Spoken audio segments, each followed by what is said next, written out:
అనంతపురం జిల్లా కళ్యాణదుర్గం మండలం విట్లంపల్లి గ్రామంలో ఎన్నికల ప్రచారంలో భాగంగా పచ్చ చొక్కా పంచకట్టుతో తెలుగుదేశం, బీజేపీ, జనసేన కూటమి ఉమ్మడి ఎమ్మెల్యే అభ్యర్థి అమిలినేని సురేంద్రబాబు తనయుడు అమిలినేని యశ్వంత్ పర్యటించారు.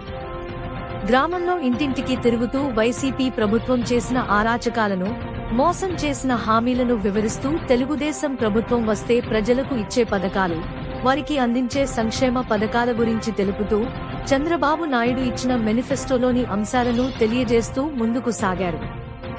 రాష్ట్ర భవిష్యత్తుకు చంద్రబాబు నాయుడు మాత్రమే భరోసా ఇవ్వగలరు అన్న నమ్మకాన్ని ప్రజలకు తెలియజేసి వచ్చే ఎన్నికల్లో తెలుగుదేశం పార్టీ సైకిల్ గుర్తుకు ఓటు వేసి గెలిపించాలని అభ్యర్థించారు.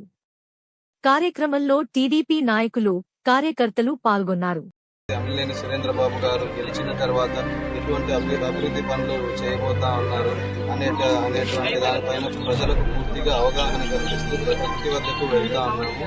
ఇలా పసుపు చొక్కాలు ధరించి వెళ్లడంతో ప్రజలు కూడా ఏదో వినూత్నంగా ఉందని చాలా బాగా వింటా ఉన్నారు. మనము చెప్పాలనుకున్న విషయాన్ని ప్రజల వద్ద నుంచి కూడా మంచి స్పందన వస్తూ ఉంది.